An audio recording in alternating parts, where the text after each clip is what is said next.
Nesta série, mostramos o caminho até a Fórmula 1 e pilotos como Bottas e George Russell construindo sua lenda. Também de pilotos que já construíram sua lenda e alcançaram o maior feito da Fórmula 1 como Vettel, Button ou Kimi Raikkonen. Mas agora é o momento de alguém que se tornou não apenas uma lenda, mas uma das maiores lendas da história da Fórmula 1. Para alguns, o piloto de quem vamos falar hoje é o melhor da história, para outros é um dos melhores, mas para ninguém ele passa despercebido. Chamado por muitos de Kaiser ou Schumi, mas seu verdadeiro nome é Michael Schumacher, aquele homem conhecido como um dos maiores talentos que a Fórmula 1 já viu em toda a sua história. Querida audiência, é hora de reconhecer sua trajetória no automobilismo. Agora é o capítulo especial do caminho, dedicado a um dos maiores da história, relembrando sua trajetória no automobilismo, seu currículo e como ele conseguiu entrar nesse seleto grupo de campeões mundiais. Então, senhoras e senhores, sejam bem-vindos ao capítulo 6 de O Caminho de Michael Schumacher.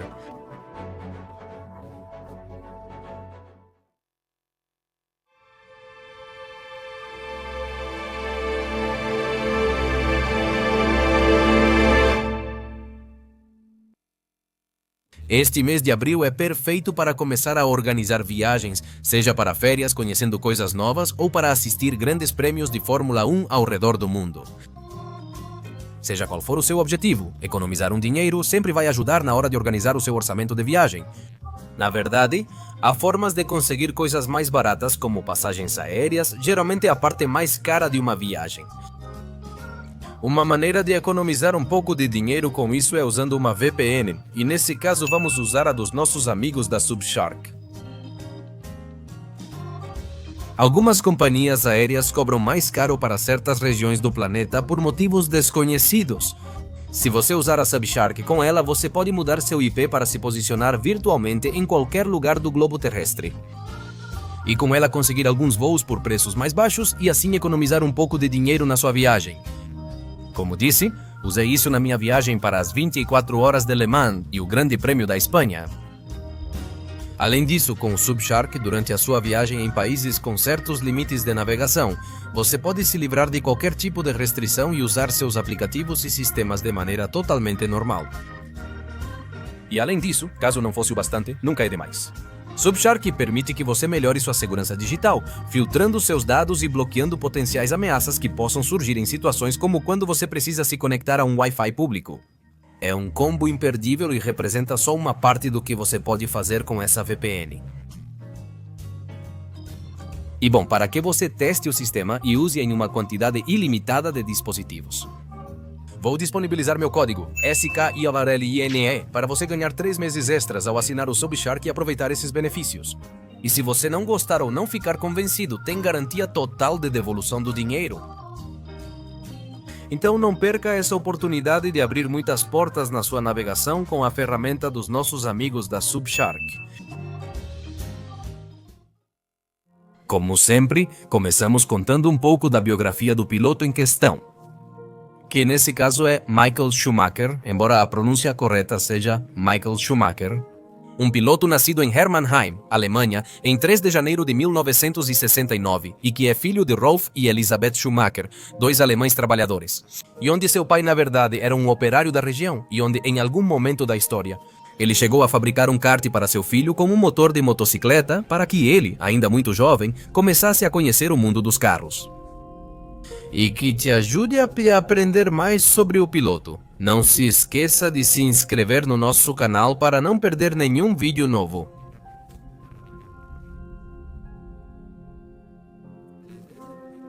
Que ajude o piloto a aprender mais. Não se esqueça de se inscrever no nosso canal para não perder nenhum vídeo. A família Schumacher tinha pouco dinheiro, então não possuía o melhor ou mais novo equipamento de competição. Schumacher dominava o circuito local, que depois foi administrado por Rolf e Elisabeth. Assim foram os primeiros anos de Schumacher no kart, mostrando talento e vencendo disciplinas que logo chamaram atenção. Isso o destacava como piloto promissor no automobilismo. No kart, ele logo se destacou com os sucessos que teve. Em 1984, conquistou o campeonato JKM Alemão Júnior. Em 1985, repetiu o título e foi vice-campeão do Mundial Federação Internacional de Automobilismo Júnior. Em 1986, venceu o DKMI. Em 1987, o Campeonato Europeu de CNCC. Esses foram só alguns dos muitos títulos que o alemão conquistou no kart. Mas apesar dessa trajetória promissora e avassaladora no mundo dos karts, como eu disse, o dinheiro não era algo que sobrava nessa família. E por mais talento que tivesse, sem esse recurso, seu futuro no automobilismo era incerto. É aqui que surge uma das pessoas mais importantes na carreira de Michael Schumacher. Seu nome é Willy Weber, um agente de talentos alemão que se surpreendeu com as habilidades do Kaiser nos karts. E vendo o talento e o potencial dele para pertencer à elite do automobilismo, ele se aproximou da família Schumacher com uma proposta em mãos. Ofereceriam a Michael salário, carreira no automobilismo e vaga em carro de corrida, desde que Willy gerenciasse sua carreira. O que, por razões óbvias, fez com que Schumacher aceitasse diante da possibilidade de realizar seu sonho. Assim, em 1988, ele passou do kartismo para o automobilismo. Em 1988, ele disputou 3 campeonatos. Ele competiu na Fórmula Koenig, na Fórmula 1600 alemã e na Fórmula 1600 europeia. No campeonato alemão, ele ficou em 6º, com 3 vitórias, 4 pódios e uma pole em 6 corridas. No campeonato europeu, foi vice-campeão com 2 vitórias, 3 pódios em 4 corridas e uma pole position. Também competiu na Fórmula Koenig, foi campeão com 9 vitórias em 10 provas. Foi uma estreia fantástica do alemão em carros muito mais rápidos do que os karts, o que em 1989 permitiu seu crescimento nesse meio. E dessa vez ele participou em tempo integral na série da Fórmula 3 alemã, terminando o final na 3ª posição da tabela de pilotos, onde ele poderia ter sido campeão, mas perdeu o título por apenas 1 ponto para o austríaco Karl Wendlinger e o piloto alemão Hans-Harald Frentzen. 1990 seria ótimo para seu desenvolvimento como piloto. Desta vez, ele repetiu no campeonato da Fórmula 3 alemã, onde agora sim conseguiu conquistar o campeonato da categoria. Além disso, neste ano ele ganhou o Grande Prêmio de Macau. Também competiu no Campeonato Mundial de Protótipos da Federação Internacional de Automobilismo. Terminou em 5º lugar, conquistando sua única vitória na categoria, nos 480 quilômetros da Cidade do México. Na verdade, 1990 foi um ótimo ano para ele. E no papel, 1991 deveria ser outro nos celeiros da Fórmula 1. Já que ninguém sabia que esse seria o ano em que sua grande oportunidade de pertencer à categoria máxima do automobilismo finalmente apareceria. Schumacher competia no Deutsche Tourenwagen Masters e no Mundial de Carros Sport. Em agosto daquele ano, a equipe Jordan de Fórmula 1 precisou buscar um piloto. Naquele ano, a dupla era Andrea de Cesaris e o belga Bentraga Schott. Mas ele perdeu o grande prêmio em casa após ser preso em Londres por um desentendimento com um taxista, onde teria sido atingido com spray de pimenta. E isso é proibido nesse país. Com a prisão, Jordan precisou trocar seu piloto. E esse foi o momento em que Willy Weber pressionou fortemente para que Jordan desse a oportunidade ao Schumacher na Fórmula 1. Apesar da pouca idade e experiência, eles lhe deram a chance em um teste em Silverstone, onde surpreendeu Eddie Jordan com seu desempenho. Mas Spa-Francorchamps, que era o circuito onde ele ia estrear, é uma pista muito difícil. Antes de aceitar que ele substituísse o piloto belga, Jordan quis saber se Schumacher já conhecia esse circuito. A família Schumacher e Willy Weber afirmaram que sim, mas era mentira, pois Schumacher só conhecia o traçado visualmente e nunca pilotara ali. Porém, se precisasse mentir para ter a chance, ele faria isso. Após esses testes, Schumacher enfrentou seu primeiro fim de semana como piloto de Fórmula 1. No traiçoeiro e veloz traçado de Spa-Francorchamps, Schumacher não desperdiçou a chance que recebeu. Fez uma incrível classificação, ficando em 7º, superando o companheiro de equipe e alcançando seu melhor resultado na temporada. Lembremos, como novato, chamando muita atenção e impressionando com seu talento em seu primeiro contato com a categoria. Naquela corrida, Schumacher não competiu devido a um problema na embreagem, mas sua atuação havia surpreendido Eddie Jordan, e ele, desde os testes que havia realizado antes do Grande Prêmio, já tinha notado isso. Surpreso com seu talento, ele ofereceu um pré-contrato de 3 anos que precisava ser assinado para garantir sua vaga no Grande Prêmio da Bélgica. O problema é que Jordan não foi o único a se surpreender com Schumacher. Flávio Briatore, o chefe de equipe da Benetton, também estava bastante interessado em contar com os serviços do piloto alemão. Na verdade, Briatore fez uma jogada com o empresário de Schumacher, mudando uma palavra desse pré-contrato para garantir os serviços do piloto alemão. Que ele pilotasse pela Benetton até o fim de 1991. Prometeram a Schumacher que a Ford seguiria fornecendo motores à Benetton e que ele não pagaria nada para manter o assento. E vendo que teriam chances de ter um carro vencedor a curto e médio prazo e que não teriam que desembolsar nada para continuar pilotando, assinaram com a Benetton, abandonando a Jordan. E onde começaria o caminho que forjaria a lenda que conhecemos hoje em dia? Schumacher, pela Benetton, pontuou nos 3 próximos GPs de 1991 e ficou em 14º na tabela de pilotos. Um ótimo resultado, considerando que ele só competiu desde o Grande Prêmio da Bélgica. 1992, isso marcaria seu primeiro contato integral com a Fórmula 1. Ele realmente atendeu às expectativas sobre ele. Naquele ano, Nigel Mansell dominou a temporada com seu Williams imbatível, sem concorrentes ao título. Mas sua regularidade foi bastante surpreendente, já que conquistou 7 pódios em toda a temporada. E conquistou sua primeira vitória na Fórmula 1 no Grande Prêmio da Bélgica, onde havia estreado um ano antes. Conseguindo realizar o sonho de muitos pilotos e que muito poucos são capazes de alcançar. Na verdade, em 1992 ele ficou em 3º na tabela de pilotos, sendo o melhor dos demais. E quase venceu o segundo piloto da Williams, Riccardo Patrese. Nada mal para um segundo ano na Fórmula 1. Para 1993 manteria a regularidade, somando durante toda a temporada 8 pódios e uma vitória, mas desta vez ficou com o 4º lugar na classificação geral dos pilotos. Mas a Benetton avançava aos poucos, e Schumacher nem imaginava que 1994 seria seu grande momento. Naquela temporada, mudanças técnicas alteraram o grid. Ajudas eletrônicas populares desde 1992 foram proibidas e o reabastecimento de combustível retornou. Em 1994, esperava-se que a Williams, dominante na Fórmula 1 desde 92, mantivesse sua vantagem em ritmo. Desta vez comandados por Ayrton Senna, esperava-se que dominassem a temporada sem oposição. Ninguém imaginava que naquela temporada surgiria um novo desafiante.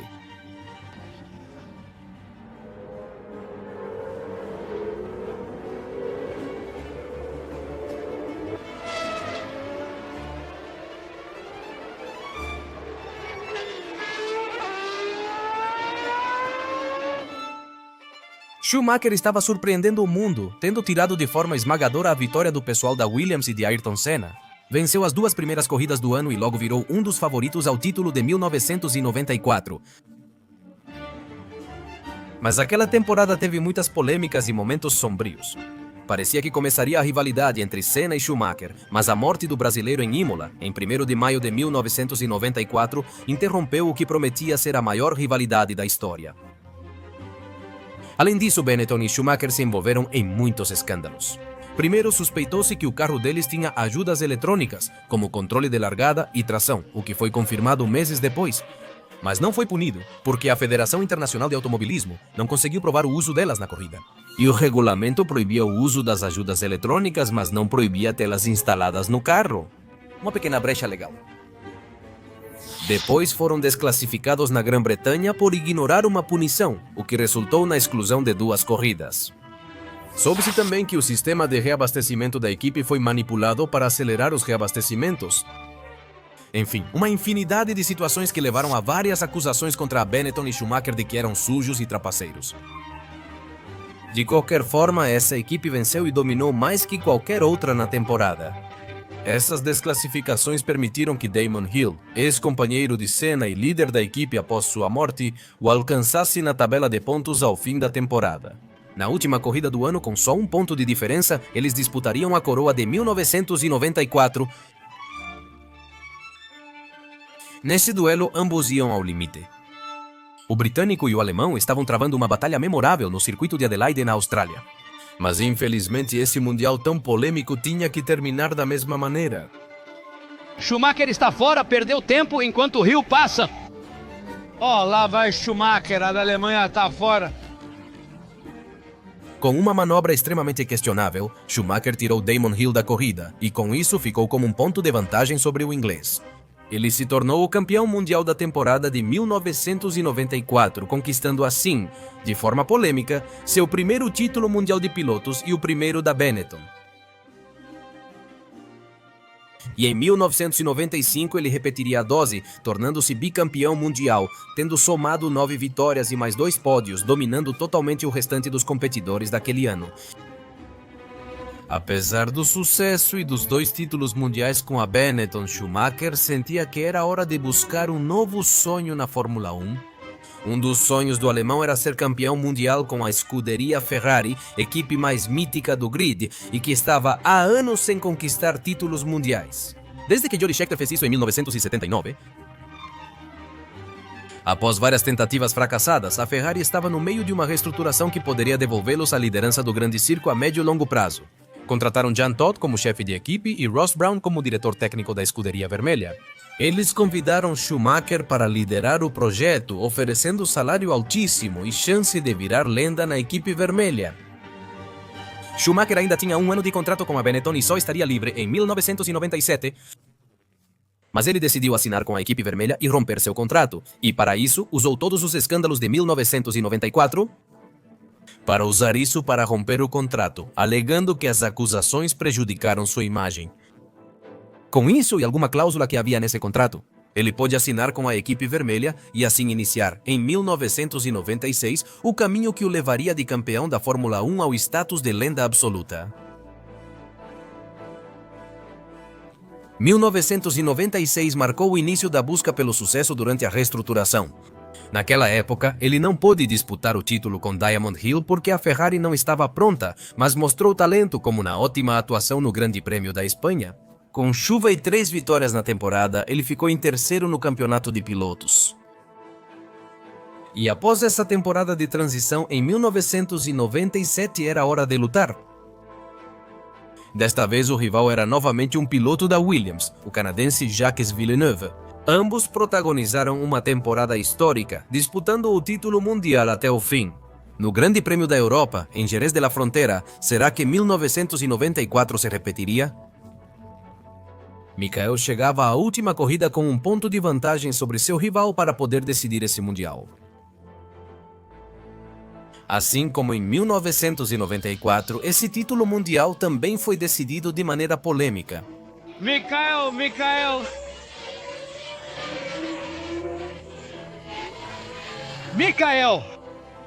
Schumacher tentou colidir deliberadamente com Jacques Villeneuve para garantir o título da temporada de 1997, mas dessa vez a jogada deu terrivelmente errado para ele.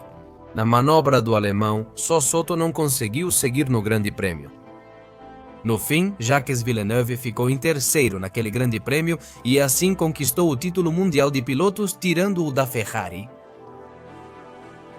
Mas isso já havia esgotado a paciência da Federação Internacional de Automobilismo, que, em busca de dar uma lição e evitar que os candidatos a um título se chocassem na última corrida do ano. Assim como Senna e Prost em 89 ou 90 e Schumacher e Hill em 1994, Schumacher foi desclassificado da temporada de 1997. Apesar das vitórias e conquistas respeitadas ao longo do ano, todos os seus pontos foram retirados e ele excluído da classificação mundial de pilotos. Portanto, o alemão terminou na última posição deste mundial como punição por aquele acidente com Jacques Villeneuve.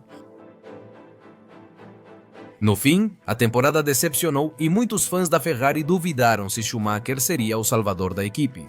Mas a base para trabalhar já era muito boa. E 1998 teria que ser o ano desse retorno ao sucesso da equipe italiana, que em nenhum momento esperavam que aparecesse um novo rival. McLaren, que estava sumida há tempos, resolveu entrar no jogo justamente naquele ano. Jogar para tirar o título da Ferrari. Williams mudaria a temporada de 1998 em uma onde nasceria uma das rivalidades mais lendárias da história da categoria, entre Michael Schumacher e Mika Häkkinen. Embora ambos tenham dividido muitas vitórias na temporada, Häkkinen conquistou o título no Grande Prêmio do Japão, aproveitando um erro na largada de Schumi e também um pneu furado durante a corrida que acabou com qualquer chance dele conquistar o título. Em 1998, eles perderam para uma equipe e um piloto que foram absolutamente surpreendentes. A coroação de Schumi foi adiada para 1999, quando Schumacher tentou novamente conquistar o título com a Ferrari, mas infelizmente no Grande Prêmio da Grã-Bretanha não conseguiu. Ele sofreu um acidente e fraturou as pernas. E por isso, ele teve que perder quase toda a temporada restante, acabando de uma vez por todas com qualquer chance de título. Ele retornou da lesão no Grande Prêmio da Malásia para ajudar Eddie Irvine a vencer Mika Häkkinen pelo título. E mesmo tendo vencido esse Grande Prêmio, nada pôde fazer para evitar que Häkkinen conquistasse a coroa no Grande Prêmio seguinte, no Japão. Apesar de terem vencido o campeonato de construtores, foi tecnicamente o primeiro título de Schumacher com a Ferrari. Já faziam 4 temporadas que por algum motivo Schumacher perdia o título de pilotos. O ano 2000 chegou e seria finalmente bom para o alemão, que voltou a duelar com Mika Häkkinen pelo título. No auge de uma das melhores batalhas da história da Fórmula 1, foi justamente no Grande Prêmio do Japão que Schumacher conquistou seu primeiro título com a Ferrari e se tornou tricampeão mundial de Fórmula 1.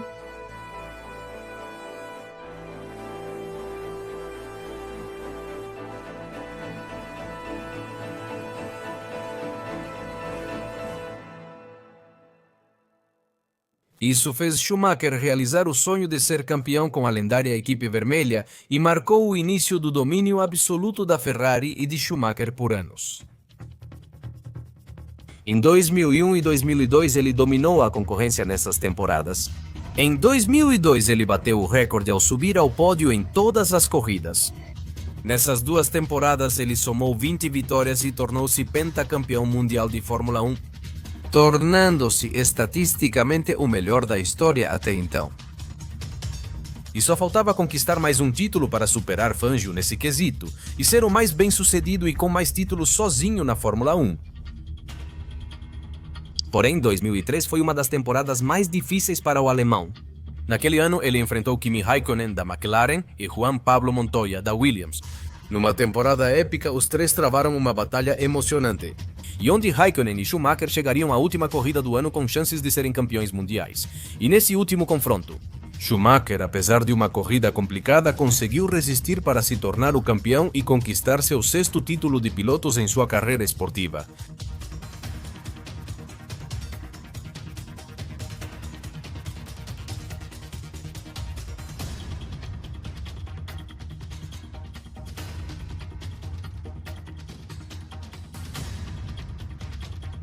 Em 2004, a Ferrari retomou seu padrão habitual.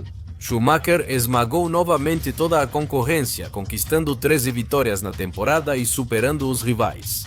Sem oposição e em uma temporada de recordes, o alemão alcançou um feito até então impensável: ser 7 vezes campeão mundial de Fórmula 1 e se colocar no patamar histórico mais alto que já existiu na história desse esporte.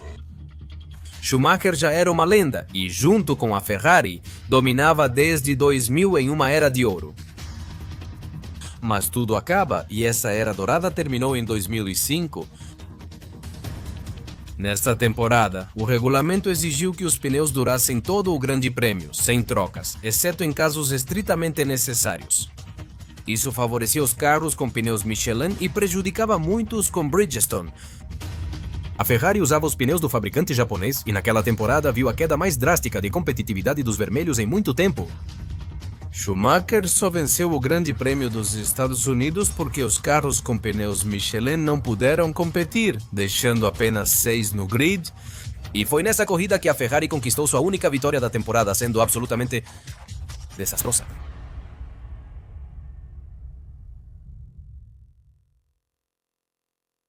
Apesar disso, conseguiu conquistar 4 pódios e a vitória nos Estados Unidos. Com 63 pontos, garantiu o 3º lugar no campeonato de pilotos. Em 2006, a Fórmula 1 eliminou a regra que proibia a troca de pneus. A Ferrari voltou a criar um carro para disputar e vencer competições. Desta vez, ele teria que enfrentar Fernando Alonso em uma batalha feroz e emocionante pelo título. O espanhol foi um rival implacável do alemão na disputa pelo bicampeonato e juntos protagonizaram batalhas memoráveis na temporada. além de outras polêmicas, como o caso Schumacher e a desclassificação no Grande Prêmio de Mônaco por estacionar na curva para impedir melhorias no tempo da pole. Quando os dois batalhavam lado a lado era um espetáculo. No entanto, apesar da beleza dessa batalha, no Grande Prêmio da Itália, o mundo da Fórmula 1 e a Ferrari receberiam uma notícia que poucos provavelmente queriam ouvir. No Grande Prêmio da Itália, após vencer a corrida, Schumacher anunciou em coletiva que se aposentaria da Fórmula 1 ao final de 2006. Sentindo que sua época no automobilismo havia terminado e confiando que a Ferrari saberia continuar crescendo sem o ícone que havia chegado à equipe 10 anos antes. Portanto, 2006, em teoria, seria sua última oportunidade de ser campeão mundial, mas ele precisaria superar Fernando Alonso, que não facilitaria para ele. Faltando 2 etapas nesse feroz mundial, eles estavam empatados na luta pelo título de pilotos e no Grande Prêmio do Japão. A batalha deles se intensificou até que, infelizmente para ele, uma quebra de motor de repente tornou a luta totalmente difícil para ele.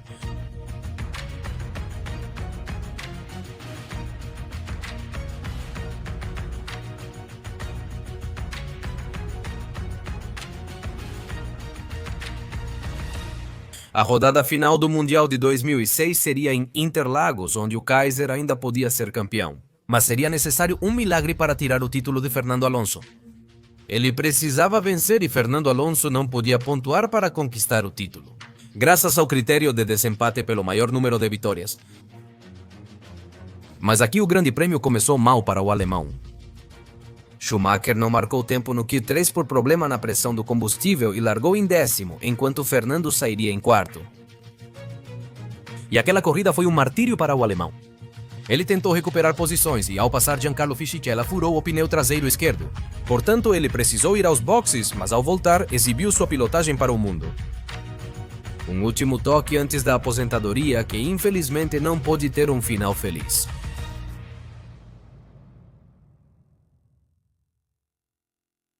A façanha épica só lhe rendeu o 4º lugar no Grande Prêmio do Brasil, enquanto Alonso foi 2º, impedindo seu 8º título mundial.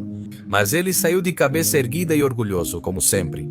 Uma torcida que sempre o recebeu de braços abertos, orgulhosa do piloto que lhes trouxe tantas conquistas no passado.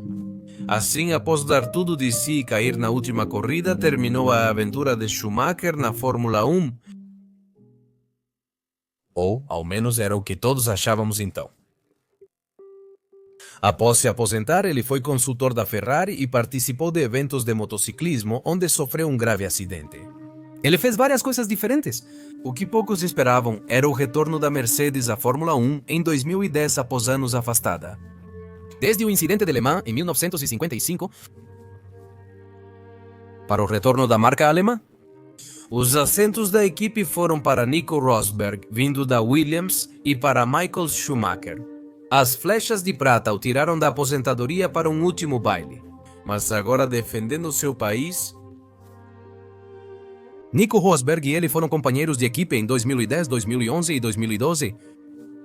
Porém, essas temporadas não foram boas para o Kaiser. Ele não conseguiu alcançar o objetivo de voltar a ser chamado de campeão mundial, na verdade, nem sequer foi uma ameaça para esse título mundial e foi superado nessas 3 temporadas pelo seu companheiro de equipe. Seus principais destaques de vestido prateado foram conquistar a pole no Grande Prêmio de Mônaco de 2012 e o seu pódio no Grande Prêmio da Europa daquela mesma temporada.